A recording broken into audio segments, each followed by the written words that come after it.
bem com vocês? Tudo bem com vocês? Olha só, hoje nós daremos início à terceira e última parte da nossa aula sobre as vanguardas europeias. Só relembrando o que a gente viu nas aulas anteriores. As vanguardas europeias, elas foram um conjunto de manifestações artísticas que fizeram parte da primeira metade do século XX. Essas vanguardas, elas foram fundamentais para o advento da arte moderna, e elas não influenciaram somente o campo das artes, mas também da literatura, da música e de todo o campo cultural do século XX. Subseguindo, a gente dá início ao dadaísmo, não é? É um movimento artístico que eu gosto muito de trabalhar, que eu gosto muito de falar, que foi um movimento artístico que surgiu em Zurique, no ano de 1916, na Suíça. Ok, pessoal? Esse movimento ele foi uma resposta ao clima de instabilidade provocado pela Primeira Guerra Mundial. Lembrando que os futuristas, eles prezavam pela guerra, pela violência, porque eles diziam o seguinte, que a partir da guerra se forjava o progresso, o futuro. Já o dadaísmo vai ser contra toda essa atmosfera de apologia à guerra e à violência.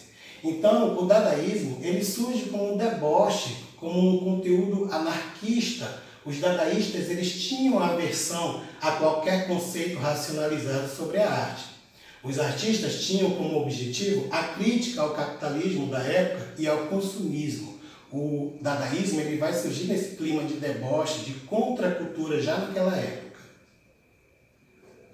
Aqui a gente já adentra ao termo handmade. O que foi o termo handmade? Eu explico para vocês. O termo handmade significa descontextualizar o objeto, seja ele qual for, como por exemplo, sons, fotografias, objetos do cotidiano, músicas e jornais, tirando-os do seu contexto usual e dando outro significado, transformando em arte. Daí eles criaram esse termo chamado handmade, que significa refazer aquilo que já está pronto.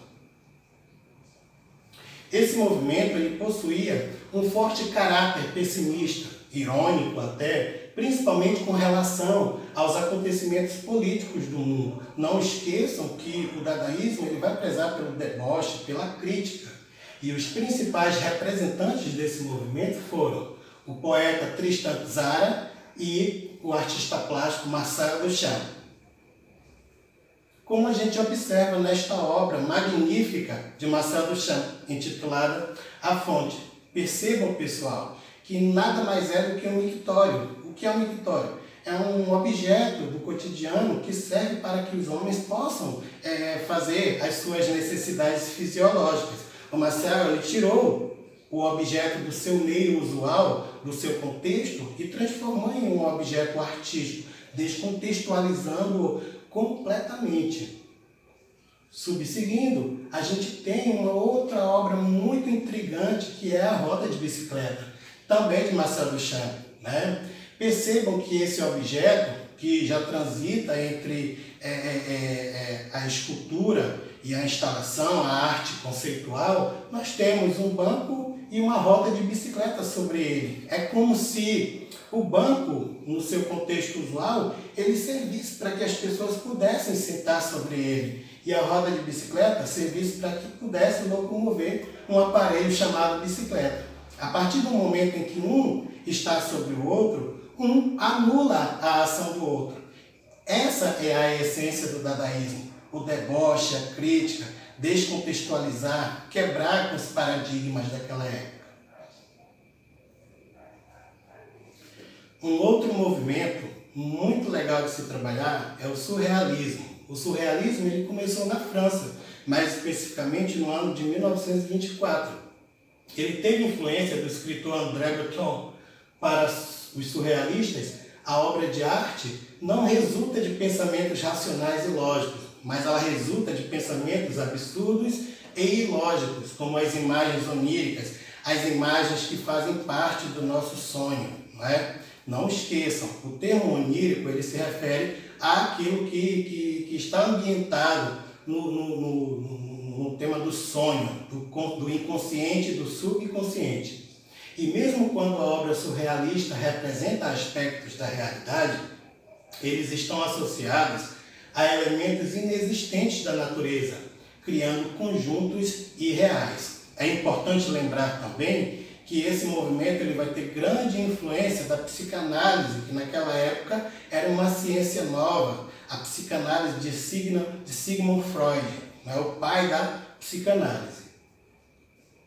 O mais conhecido dos pintores surrealistas é, sem dúvida, o espanhol Salvador Dalí, com as suas obras O Sono e A Persistência da Memória, e Mae West, como a gente observa nesta imagem, né? É o famoso quadro A Persistência da Memória. Por que a persistência da memória? O que chama mais a atenção da gente neste quadro, minha gente? São a presença de relógios, mas não são qualquer relógios. São relógios derretidos, é como se os ponteiros, é como se o tic-tac estivesse ainda sobrevivendo em um mundo caótico, em um mundo inóspito, em um mundo hostil. É como se ainda estivesse perseverando, mesmo que tudo estivesse acabado. É um quadro que trata da questão da morte, né, do próprio artista. Ele colocou nas suas pinceladas generosas, nas suas pinceladas surreais, esse pensamento, essas ideias oníricas nesse quadro magnífico que foi realizado em 1931.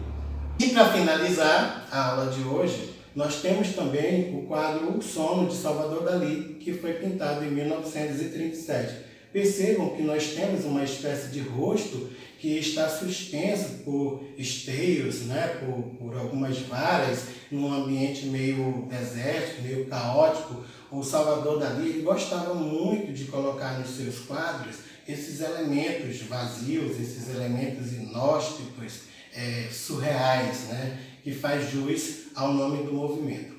Bom, pessoal, eu espero que vocês tenham compreendido essa sequência de aulas sobre as vanguardas europeias. É importante lembrar que essas vanguardas elas foram fundamentais para o advento da arte moderna do século XX e entendam também que ela não influenciou somente as artes visuais, mas ela vai influenciar também a literatura, a música, o teatro e as outras formas de manifestação artística daquela época.